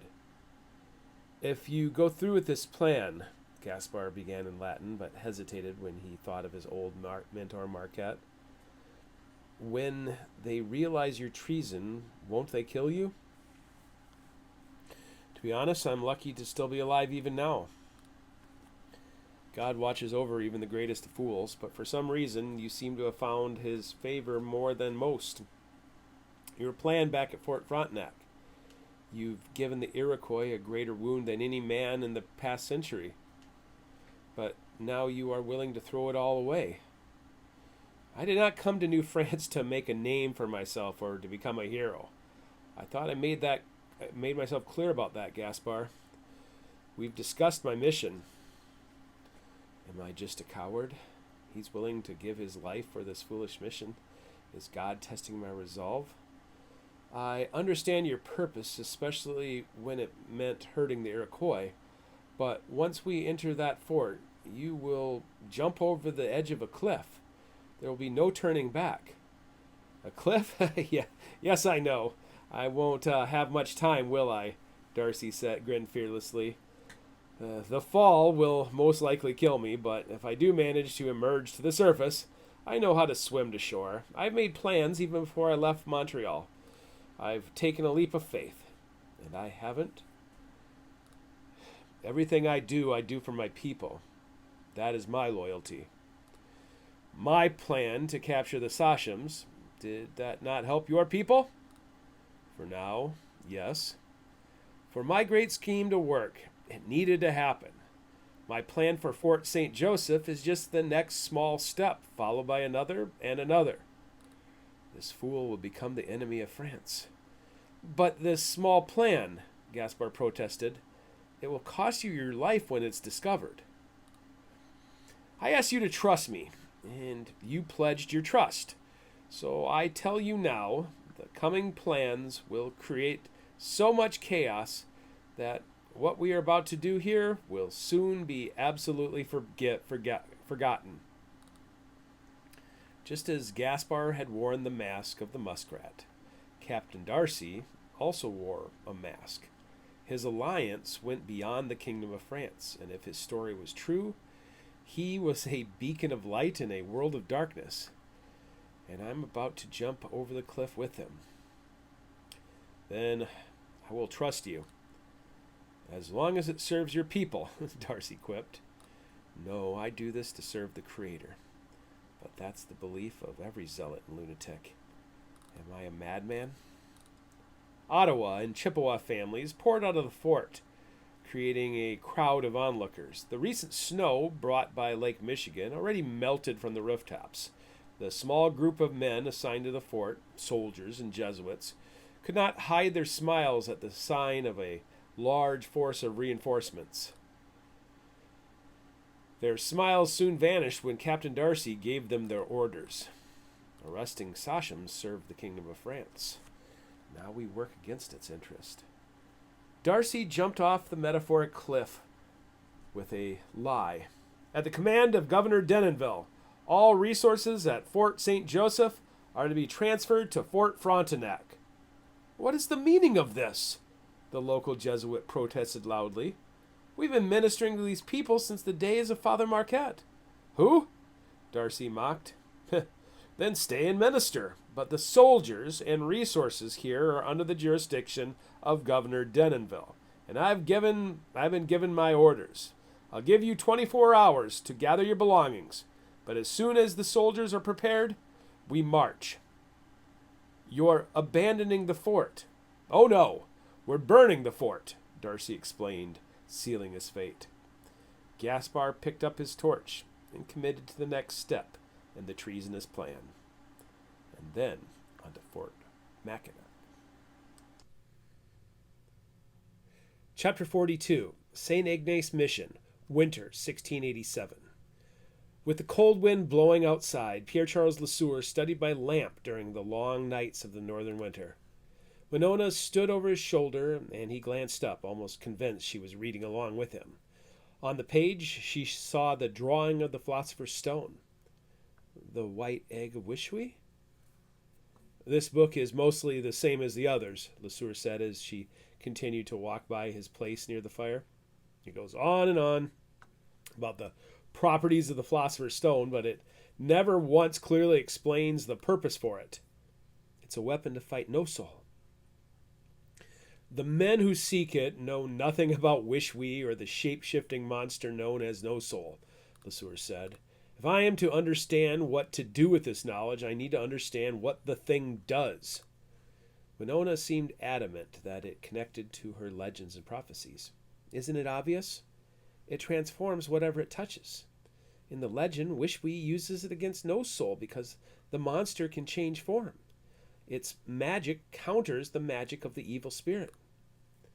Yet there had been no monsters or cave near the Blue Earth, just lots of Blue Earth, which LeSueur now had hidden in plain sight in jars and cans. You're right about the transformation. All the sources we've discussed make its purpose for the common man quite obvious. If the Philosopher's Stone can transform matter, then the legends of turning lead into gold could also be true. It seems, though, that the wealthy, powerful men who seek it already have all the gold they need. The quest for the Philosopher's Stone seems to be driven by another purpose. As I said, it's a weapon against evil, Winona insisted, but with a roll of her eyes she gave up her position. Explain to me why white men would use the white egg to turn something into gold. The only goal for the powerful is to attain more power. He'd determined that the men who murdered Father Marquette had been powerful aristocrats with vast resources. Transforming substances, especially into gold, could provide its wielder with unlimited wealth. Because of its value. But what is its value? LeSueur was at a loss of words. Gold is the basis of our monetary system. The kings of old... He looked up from his book and rolled his eyes. Maybe she's right. I honestly don't know. It's a metal that does not corrode in air or water, unlike copper. Copper. Since mankind began recording history, copper had been a known commodity, used by even primitive man for weapons, tools, and decoration. North America, as with Europe, had vast quantities of copper. All along the shore of Lake Superior, between Mackinac and Perot's westernmost post at La Pointe, the blue-green traces of oxidized copper could be found embedded in rocks. But Makato was different. There was no visible sources of copper, only sandstone and sediment. Copper only corrodes when exposed to air. Water should not turn it into vitriol. Only air can do that. Yet in the haunted valley, LeSueur had stood in front of the massive vitriol mound, growing larger by the day from the trickle of water that came bubbling up from below. Even if there was a spring and a massive nodule of copper below the surface, the properties do not match regular copper, leaving me with nothing but blue-green mush. LeSueur picked up a small tobacco tin which held a small sample of vitriol. You need to leave it alone, Winona said. There is a foul spirit upon it, and if you keep touching it, evil will be drawn to us. Vitriol, LeSueur repeated. They went searching for vitriol. Most alchemists did not understand what they were looking for. For some, the philosopher's stone was a pure study of science. For others, more of a philosophy, and in the extreme, an exotic religion.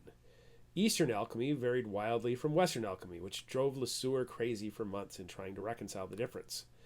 There was no leading expert or text to provide definitive answers. Vitriol. The closest thing to orthodoxy LeSueur could find developed between the 14th and 15th centuries in the secret writings of the age's best scientists. Men like Nicholas Flamel, Paracelsus, and the enigmatic Christian Rosenkreuz, who LeSueur determined was more of a titular identity than a singular man, seemed to focus on the byproduct of the philosopher's stone, the vitriol. In seeking the real alkahest or transformer, the alchemists told each other to look for the byproduct of the philosopher's stone, a strange substance dubbed vitriol. In the legends and lore of Rosenkreuz, LeSueur learned that the word vitriol was a secret acronym, which in Latin read Visita in Terra Rectificando in Vinis Occultum Lapidum, which translated as Visit the interior of the earth. By rectification thou shalt find the hidden stone. Is that what rests below the mound of vitriol? The hidden stone? Or her white egg? Perhaps you should just ask your enemies why they seek it, Winona said after a long silence. Men trust you because they fear you. They want you as their ally because the thought of you as their enemy terrifies them.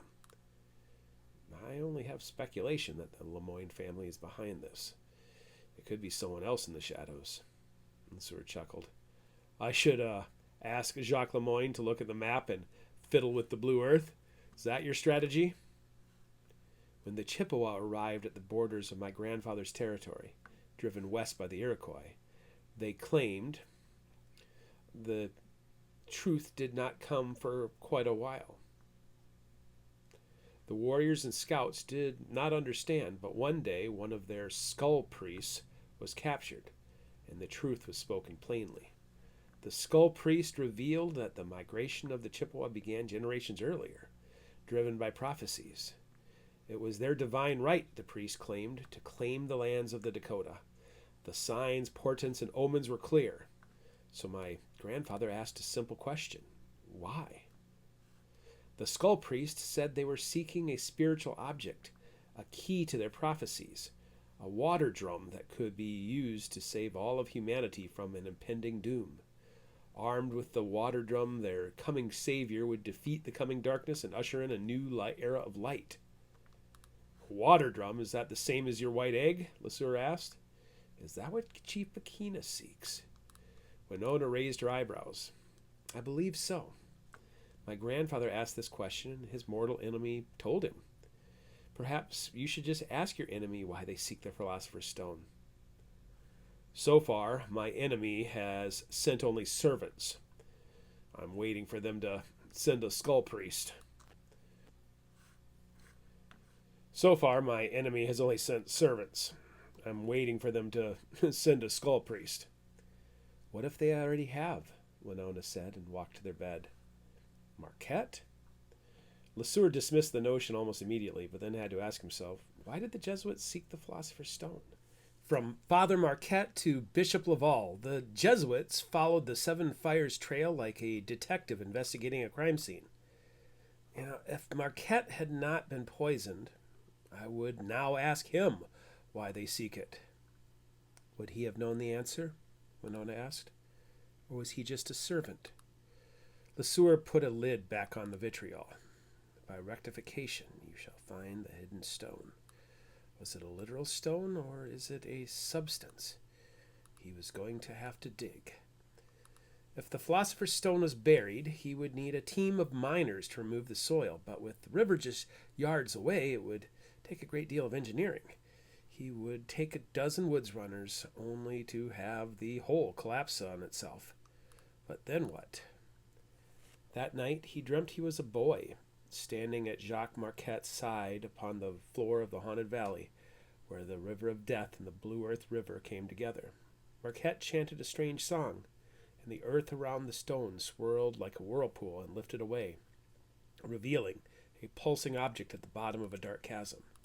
But when Marquette held the object, he burst into flame, and the dream disintegrated into ash. A bell. LeSueur sat up, his hand reaching out for a loaded pistol beside his bed. Winona was already peering out the cabin window, muttering, "No." The intensity of the bell drove him to rush to the door, and opening it, he saw dozens of Potawatomi families scattering in all directions. Some ran to the doors of Fort Bois, others ran to the canoes on the shore, and others just ran for the pine forest. Then LeSueur saw them, 7 large native men dressed in dark furs, steadily approaching the fort. "Who are they, do you suppose?" "One of them is my brother." Chapter 43, St. Ignace Mission, Winter, 1687. Kiaksa, son of Chief Waukesha, found himself sweating uncomfortably inside of the wooden fort. Dressed in layers of clothing, with heavy buffalo hides draped over his shoulders, he'd prepared himself for walking through any condition, except prolonged shelter. He ate slowly, with all eyes upon him and the other 6 envoys. "Would these dogs dare kill me?" He looked around the room at the soldiers, trappers, and local chieftains. He looked over at the massive bearded man next to the chief at the fort, the one who knew their language. "Now that you've been received as our guest," the bearded man said, "give us your message." In front of him and the other 6, sheaths of arrows sat for illustration. Kiaksa unbound the arrows from the sheath, each with different fletchings and design. "This arrow belongs to Chief Waukesha of the Red Wing Dakota. It represents all of the people in my village and the lands of his territory." Then he went on to introduce the other 6 arrows, each representing a chieftain, village, and band of dwellers of Spirit Lake. When he finished, he turned to his traveling companions, and one by one they introduced the other 6 tribes of the 7 council fires.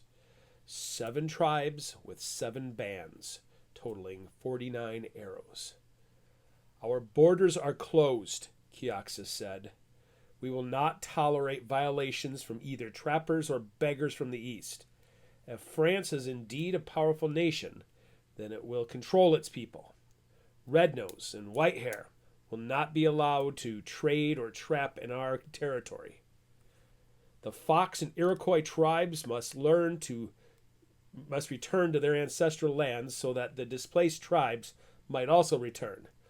If these conditions are met, then trading negotiations will commence." The bearded man conveyed the message to the others. Then he gave his own. He took out a bag and poured black powder into his hand. "Each of these tiny particles represents a village in France." Then he blew the powder across the table, covering the displayed arrows with black dust. "The wind is already blowing, and not even the mighty Sioux can stop it. Soon the lands will be covered. If you choose to threaten France, it will be remembered generations from now." Kiaksa looked at the gunpowder upon the table, took a deep breath, and blew it in the faces of those who sat at the other side of the table. "I will leave these arrows as a reminder to you of this warning. Fail to listen to us, and we will bring many more arrows the next time we are here." A few hours later, Kiaksa walked with the other envoys, following the path of the setting sun. The 49 arrows had not been a bluff, and if the warning was not heeded, he would soon find himself acting as the edge of the blade, killing anyone who was not a friend. Even though they were armed to hunt, they were not armed for combat, and the only shield they had was the threat of retribution should anything happen to them. As a result, Kiaksa kept an open eye for enemies as much as for wild game. When he heard a sound of an approaching horse, they paused and positioned themselves for a confrontation. From a distance, he could see the large frame of the infamous Bear Man, who was alone, a good sign. return to the negotiation table. Yet as the horse slowed, Kiaxa saw something strange about how the large Frenchman rode. No sooner had the horse stopped than a slender figure slid off the horse to take a couple bold steps forward. The ghost of my sister. You must listen to me, Kiaxa. These men are not our enemies, but are our allies. The Serpent Star sent them, and this one has been marked with blue earth by the peacemakers, Winota said, coming within a few feet of him. Kiaxa stepped back from her. You've been here all these years? We fought many battles looking for you. I was captured by the Ioways, given to the Ho-Chunk, and then taken by the Meskwaki, she said, and then turned to the bear man. But he rescued me. I ask you now to let me return with you so that I might reason with our father and explain to him that this one is different from all the others. They have poisoned her mind. He took her arm by the wrist. You will come back with us because you are my sister. She twisted her arm free in a second and rushed back to the chest of Bearman, whispering something to him in French. Her affection seemed genuine, but Kiaxa did not trust the icy glances of the giant. Finally, she pushed away, muttering more promises in French. With a final glance over her shoulder, she returned to Kiaxa. I will return with you to serve as a guardian for my people. You return because your love hopes to save this man. Go back east, Kiaxa said to the bear man, before it is too late. Chapter 44, St. Ignace Mission, 1688. Which master do I serve? Chief Gaspar of the Patoon pondered as he rose early in the morning to look out over the calm waters of Mackinac Island. Is it possible to serve both? The new governor, Denonville, had given him ample opportunity to extinguish the fires of revenge with Iroquois blood. After the ploy to imprison the governing sachem, the Iroquois crops were destroyed and the Western Front retreated back east just to keep the Iroquois homeland from falling. In recent months, rumors of peace talks with the Iroquois drifted on the winds. Even darker rumors that serpent-tongued Denonville now meant to turn the defeated Iroquois into French allies. Allies. He was supposed to crush the Iroquois. Denonville looked in my face and lied to me, all to fight the British. The Patoon will never fight alongside the Iroquois. For this reason, Gaspar sat alone, praying, hoping that God would guide him to the best path. Kondiaronk cannot allow a French-Iroquois alliance, but I cannot murder a man because of my insatiable lust for revenge. Gaspar picked up a stone and skipped it across the water. When it sank into the waters of the channel, he found himself looking at the settlement of St. Ignace.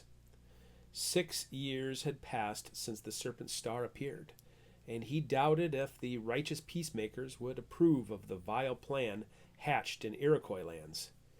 He picked up another rock, but this time held it. His plan, like the rock, would cause ripples that would reach far and wide. Can I live with the chaos and death I'm about to unleash? It was a plan that indeed served two masters.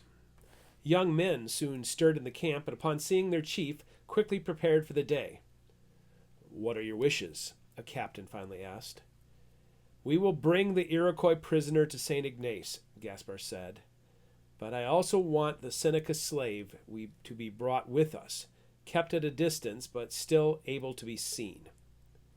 You want me to bring Big Tree? Big Tree. They know him by name. The prisoner had been at Mackinac Island for too long. Have him dressed in the clothes of the Patoon. Gaspar dropped the rock in his hand and walked over to where the newest Iroquois prisoner was being brought out of a shelter and to the canoes. Gaspar turned to one of his men. Go ahead, tell the bear man that we have captured an Iroquois. which was true. And let him know he was one of the 10 warriors we found west of Lake Michigan in the trade territory of Perot. Also true. Be sure to tell him in public, in front of the Potawatomi and any other tribes, that this scouting party intended to travel west to the lands of the Sioux. A lie. Gaspard had found official French documents from Governor Denonville promising safe passage from the Western Front to the Beaver Wars to return via the Great Lakes to Fort Frontenac.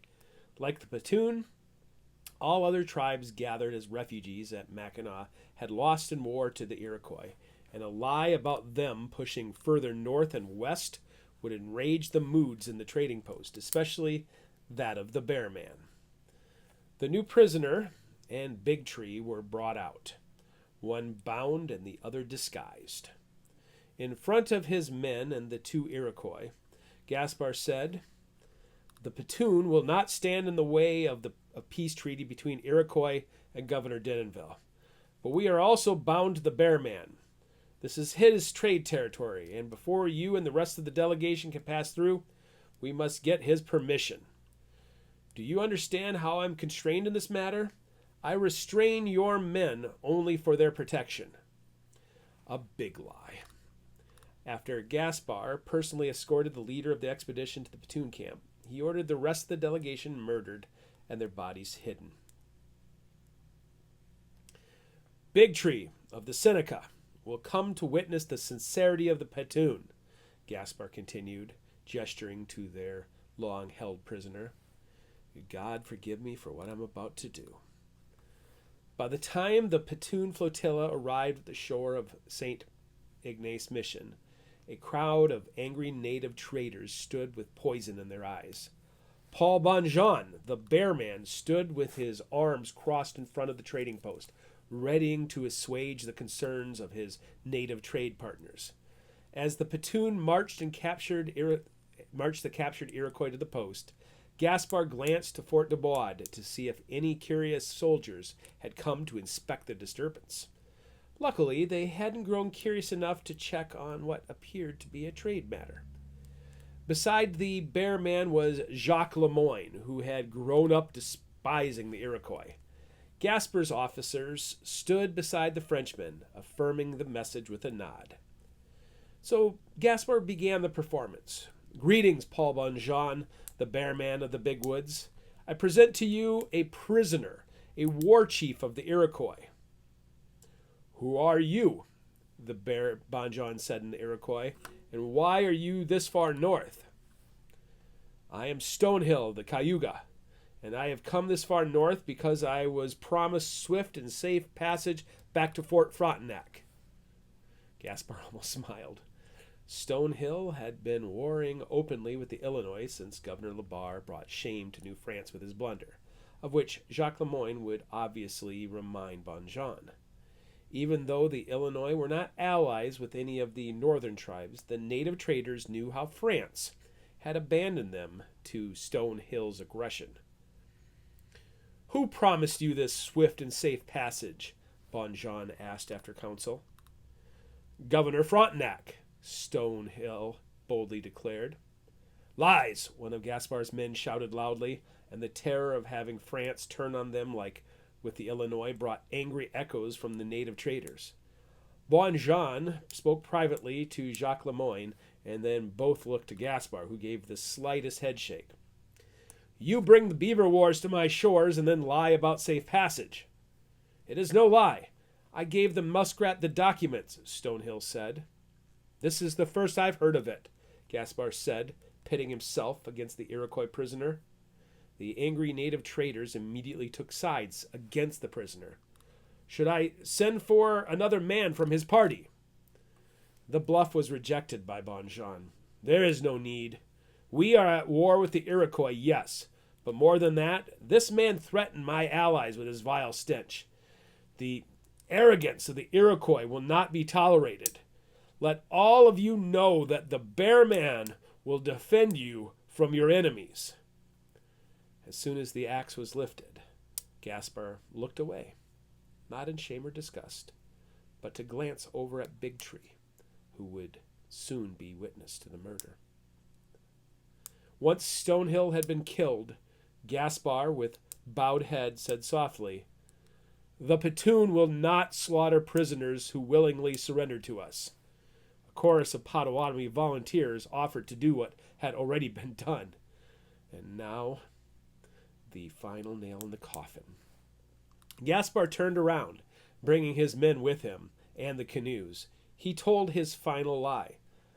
"If the Bear Man learns Big Tree is Iroquois, his life will be forfeited. I want 2 canoes to get him a day's journey from here and release him, so that he can tell the Iroquois what truly happened here. I will try to get the other prisoners before the vile Potawatomi can murder them." Gaspar walked over to Big Tree, placed a hand on his shoulder, and said, "Safe travels." The platoon knew how to keep secrets, and they all knew Gaspar's mind and plan long before it unfolded. The flotilla separated to sell the lie, but once Big Tree and the others were out of sight, Gaspar paused. "I've done my part, and now Captain Darcy must do his." Chapter 46. St. Ignace Mission, Spring, 1688.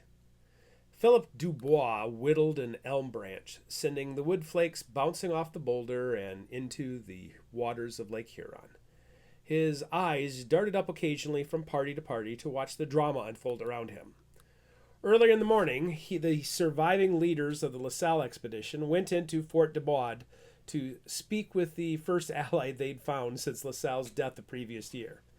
LaSalle's brother, Father Cavalier, led the group, but it had been Dubois' soft heart which refused to let the rest of the expedition perish. He guided them up the Mississippi and into French territory, where he'd once guided Father Marquette and Louis Joliet. Jacques Lemoyne and LaSalle are allies, but the second sons have no power in the Order of Eos. Hopefully the priest keeps his mouth shut about his dead brother. When they'd reached the edge of civilization the previous winter at La Rochelle, Father Cavalier had given Commander Tonti a signed letter from his brother LaSalle, but mentioned nothing of the murder, mutiny, or total disaster that occurred in the Gulf. Going into the meeting with Lemoyne, Father Cavalier understood that Lemoyne would likely torture each survivor until the truth of the mutiny was learned, even though the naive priest thought it ended with the executions of Liotot and Du Holt at the hands of the duplicitous Nain. In the distance, Colin Nain sat with the other expedition survivors, who were clueless about the peril. Dubois knew better than to run, or else he'd be targeted for torture first. "Don't say anything, priest, and you'll be back in Montreal soon enough." Just beyond Fort Dubois, at the Jesuit mission and the trading post, the monstrous Paul Bonjean spoke with Father Brevoort and a local native chieftain about some sort of illegal trade practices happening at the post. "I know your secrets, Beanpole, so stay over there, and I'll stay over here until the situation resolves itself." As the whittled elm flakes fell into the water, a French warship came around the bend. Both the fur traders and soldiers stopped their discussion in front of their respective locations and walked down to the docks, where Dubois already sat. Under an oversized hat, he kept whittling, hoping to remain as invisible as a nearby gull or pelican. Once the boarding planks dropped from a warship, a fop of a man came down the ship. Dressed in frills and velvet, with a hat almost as large as the man himself, the commander walked up the docks with such speed that his officers could barely keep up with him. Once the fop stepped onto solid ground, seeing 2 parties converge at once, he paused, and 3 clusters of men gathered just feet from Dubois' busy knife. "I am Captain D'Arcy, commander of the Lahontan Marines. I have been sent with orders from Governor Denonville. Who is commanding officer here?" The fort commander stepped forward, with Father Cavalier still at his side. "I am the commander here at Fort Dubois. May I have a word with you in private?" The 2 officers walked back several paces onto the dock, isolated from the men, but not from where Dubois sat along the shore. Despite his private access, Dubois could not hear the conversation, though he did notice when both men looked to the triad of Bonjean, Father Brevoort, and the chieftain. The fort commander studied the document and then nodded. "Could you tell your men?" Darcy asked. The commander read the orders. "The Lahatan Marines have been sent to reinforce our location. Prepare to receive them at Fort Dubois, and for food and shelter be prepared." A stir went through the crowd as they all tried to figure out what necessitated the move. Within a few minutes, 50 Marines with weapons and packs disembarked the ship, but instead of following the local sergeant, they spread out in formation between the crowd and shore. What is happening here? With a slack jaw and still knife, Dubois watched the tension heightened. "Father Brevoort," the commanding officer called out, "can you speak with us privately?" The Jesuit priest obliged the call, passing through the throng to the dock, but this time the conversation was no longer private. Captain Darcy stood with crossed arms. "I have been told you have been stationed here at the St. Ignace mission since '82. Is that correct?" "Yes, it is. What seems to be the trouble?" Father Brevoort asked. "Where to begin?" Lahatan mused. "Well, first, there is the issue of the broken peace. After breaking the back of the Iroquois the past 2 summers, Governor Denonville finally had the Iroquois at a disadvantage and on the verge of turning against the English. However, a recent Iroquois delegation was ambushed and murdered. Did you happen to witness this?" "I heard about it," Father Brevoort said, turning back to the giant trader. "But aside from finding a man whose head had been smashed to bloody pieces, I only saw one victim, not a delegation." "Yes, an Iroquois man recently arrived at Fort Frontenac, speaking to anyone who would listen about the treachery of the French at Mackinac. What do you know of this traitor, Paul Bonjean?"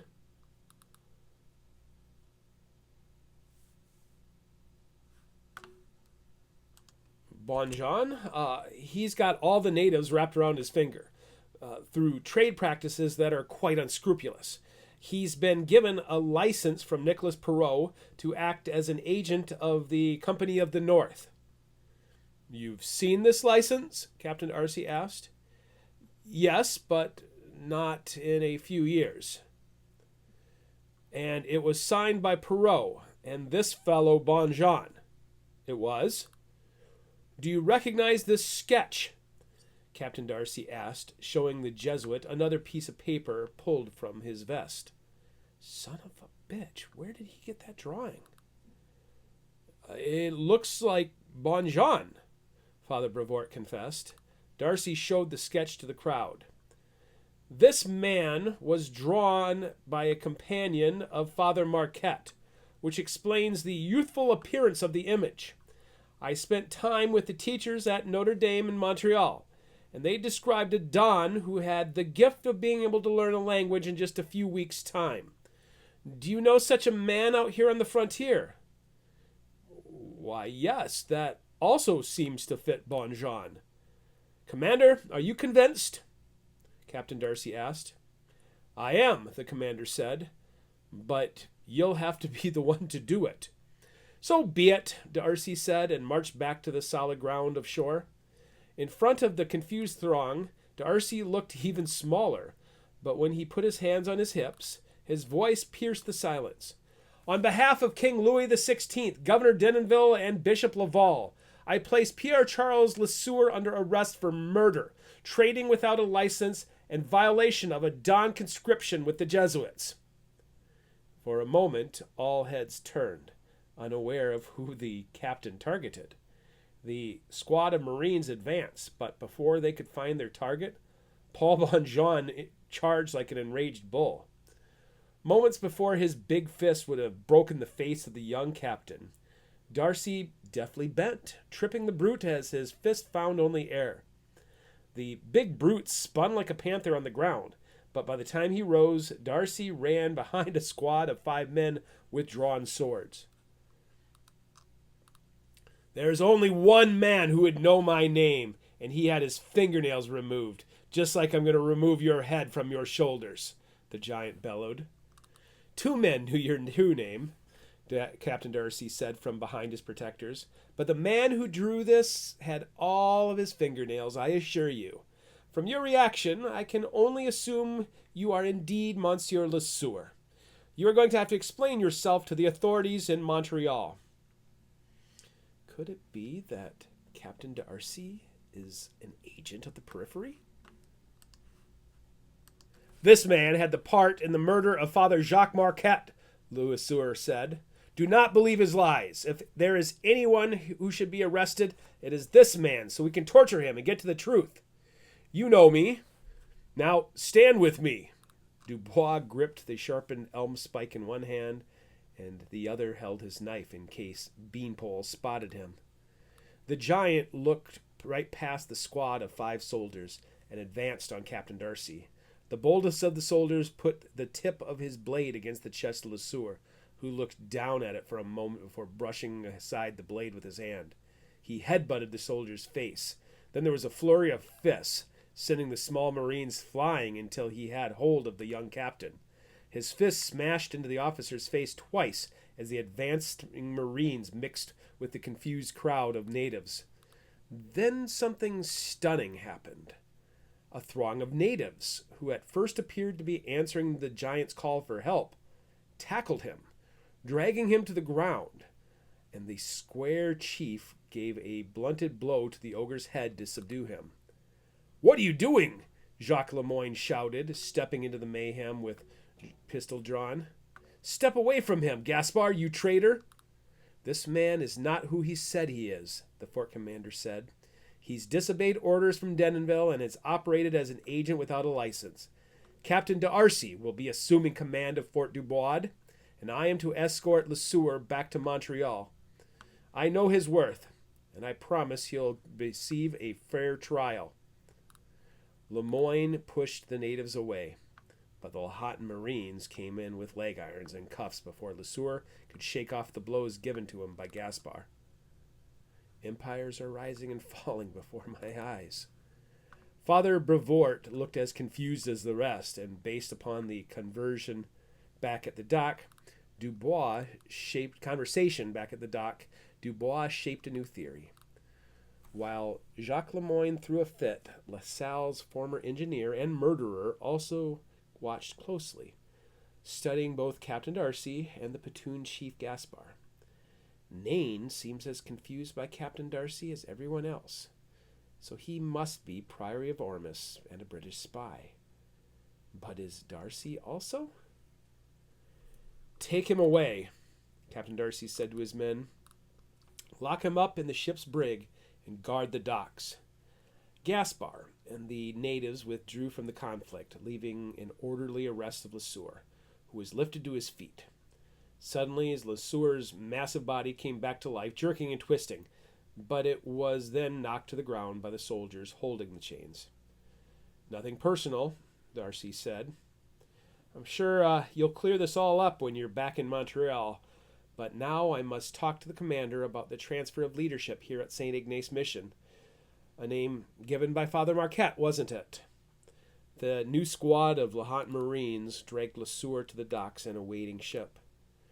"Don't worry, LeSueur, it's in good hands now." Father Cavalier spotted Nain and the expedition survivors and walked over to where they watched. "Treachery is contagious out here in the frontier. It appears our ride to Montreal has arrived. Will you be returning with me?" "If D'Arcy is a Priory agent, Nain will stay to speak with him." Instead, Nain joined LaSalle's brother on the French warship, now bound for a prison in Montreal. Dubois looked down at his wooden stake, its end sharpened to a point. Had Nain remained, Dubois would have shoved the spike into Nain's ear, a fitting death for a secret agent of the Priory of Ormus. It's better to watch than be wrong.